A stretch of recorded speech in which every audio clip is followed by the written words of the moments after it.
Agora, nós temos aquilo que nós chamamos na neuroeducação de segunda atenção.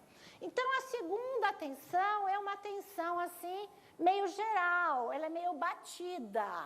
Né? Você vê tudo, mas você não vê nada especificamente, que é a operação desta percepção, da segunda atenção, que você pega, como a gente diz na gíria, por tabela.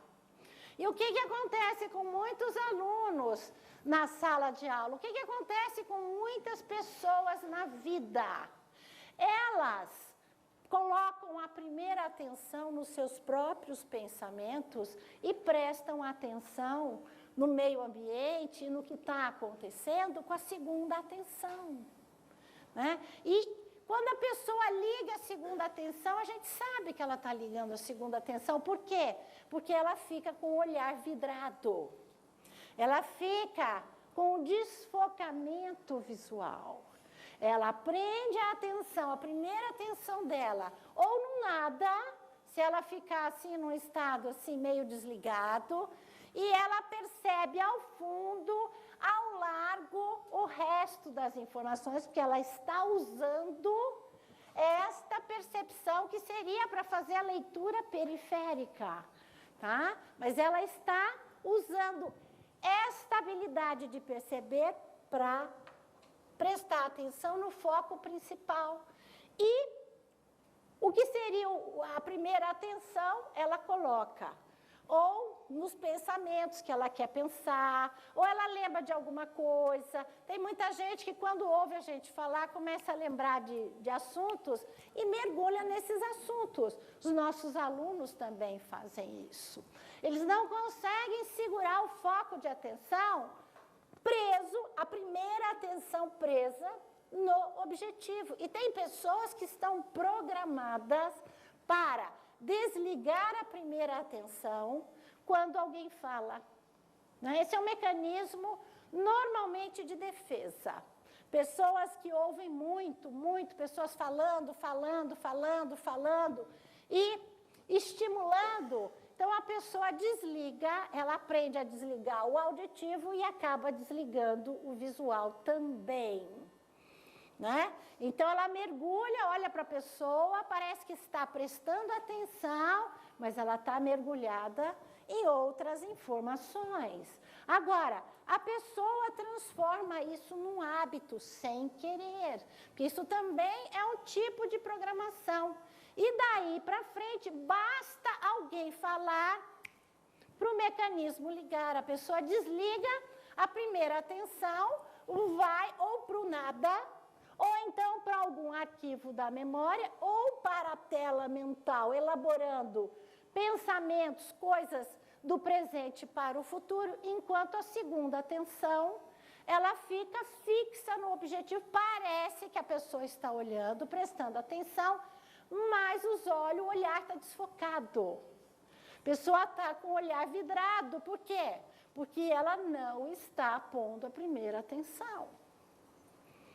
E o que eu tenho pego em consultório é que a grande maioria das pessoas que se treinou sem querer, porque isso não é uma decisão consciente da pessoa, a prestar atenção na vida com a segunda atenção, faz isso sem querer e não consegue ter o controle da primeira e da segunda atenção. E vocês sabem que a segunda atenção, que é esta percepção periférica, ela é uma coisa genérica, é uma coisa geral. Então, está aí aquele problema do aluno chegar para a gente no consultório e dizer, não, mas eu presto atenção na aula, eu olho o professor, eu escuto tudo, eu presto atenção, só que é com a segunda atenção. Então, o padrão de qualidade perceptivo de 0 a 10 é menor do que 5, porque ele é genérico. Né? E mais, está havendo uma segunda operação, um segundo processamento de dados dentro do sistema mental, na tela mental. Ou então, simplesmente, uma ausência. É como se parte da pessoa estivesse em estado de meditação, pensando no nada, e outra parte meio que por tabela, prestando atenção. Aliás, tem gente agora, liguem-se, tem gente agora que estava vidrado, que eu olhei o olho aqui, né, e vi que estava vidrado. Então, isto é fundamental para a qualidade de aprendizagem. Aprende, gente. Se intelectualiza, se aprofunda no conhecimento, quem é capaz de usar a primeira atenção para prestar atenção naquilo que vai aprender. Ontem vocês viram a Mariana, que a Simone trouxe. A Simone hoje está com a primeira atenção invejável. Invejável. A gente sente até a força do olhar da Mariana. Tal a força que ela utiliza para prestar atenção na primeira atenção. Eu venho acompanhando o caso da Mariana desde o começo e avaliando os resultados. E ela realmente mudou, e mudou muito. Vocês perceberam como ela nem piscava? Né? E ela não estava vidrada, não, ela estava prestando atenção mesmo. Para a gente poder acessar um arquivo de memória. O arquivo de memória, o que ele é? Ele é uma construção holográfica. Né? E o que é uma construção holográfica? É um conjunto de fótons, né? E no caso do ser humano, um conjunto de biofótons que estão organizados de uma forma, quer dizer, um padrão de aglomeração de ondas, que quando o foco de atenção interno bate neste padrão de aglomeração, o que acontece? É feita aquela... nasce a construção da imagem holográfica. Então, todo o arquivo de memória não é nada mais do que um grande campo cheio de átomos, mais átomos, digamos assim, muito sutis, tá? E onde existem os arquivos, você tem uma aglomeração desses átomos. E a gente sabe hoje que os elétrons, quem está estudando neuroeducação já sabe isso, né, que os elétrons, quando eles não são percebidos por uma consciência, quando eles não estão em contato com a energia de uma consciência, eles têm o formato de onda. Né? E quando a consciência os percebe, eles então mantêm um padrão estático que é, então, faz com que ele pareça uma imagem. No caso do átomo, um pontinho. E no caso das nossas construções mentais, um holograma. Né? Agora, a primeira atenção, que é, digamos assim, vocês vejam aqui, ó. Primeira atenção, isso aqui é do olho externo, mas também funciona para o olho interno. Então, você tem aqui dentro a capacidade perceptiva, tá? Da primeira atenção. E neste ponto aqui, ela é mais forte ainda. Quer dizer, você tem uma emissão de biofótons, no caso do foco interno de atenção, muito mais intensa. Quando a gente fala na percepção periférica, que é por tabela, ou na segunda atenção, você tem o seu raio laser interno, mas você tem uma parte só dele prestando atenção, e você não tem uma emissão, uma concentração de emissão de biofótons tão intensa como é a do raio laser, porque o nosso foco de atenção interno é o nosso raio laser interno. É assim que nós transformamos no mar de ondas, onde tem aqueles padrões de aglomeração, na nossa tela mental, nós focamos o foco de atenção e ali, então, nasce o arquivo. Agora, se nós estamos trabalhando com a segunda atenção, quando a segunda atenção ela bate no arquivo da memória, ela não tem a força que a primeira atenção teria para manter aquele arquivo ligado da memória e percebido na tela mental. Porque a tela mental ela não é, digamos assim, uma região dentro da cabeça da gente ou dentro do campo perceptivo quando a gente fecha os olhos. A tela mental, gente, ela é toda.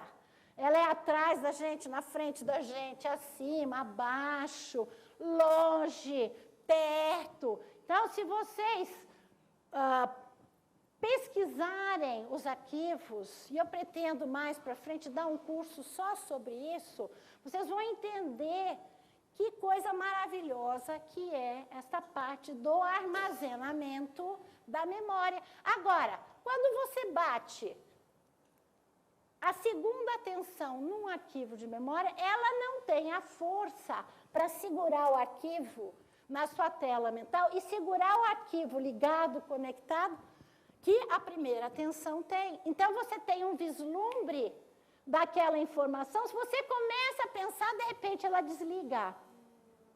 Por quê? Porque a segunda tensão ela é genérica.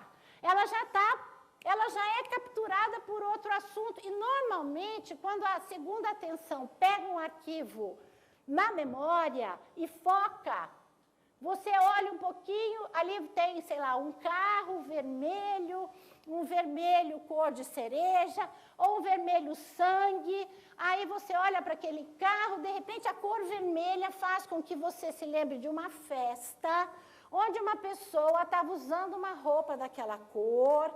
E aí, então, isso aí é a coisa da segunda tensão, porque a segunda tensão, ela não tem uma emissão biofotônica de fótons intensa o suficiente para sustentar o arquivo. Então, ela já passa para esse outro arquivo. Aí olha para a festa, a mulher lá de vestido vermelho, da mesma cor. Aí, atrás da mulher aqui no seu filminho, tem alguém que você não via há 15 anos e que você encontrou na festa. Aí já pula para o arquivo do seu relacionamento com essa pessoa. Um amigo que você estudou com ele, aí você vê a história, aí você se lembra da sala de aula, aí você vê a professora que te dava aula, aí você já entra no arquivo da professora. E aí, então, o que vai acontecendo? Vai havendo um passeio nos arquivos da memória, porque uma coisa leva a outra, esse é o processo de ancoragem, né? Então, e o que acontece? A pessoa não consegue focar a atenção interna também. Agora, quando a pessoa trabalha com a primeira atenção, no foco de atenção externo, ela vai fazer o mesmo processo com foco de atenção interno. E quando ela trabalha o interno, o externo também acompanha, porque um caminha com o outro. Tanto que quando nós pensamos, ou quando nós estamos dormindo e sonhando, o nosso globo ocular se movimenta.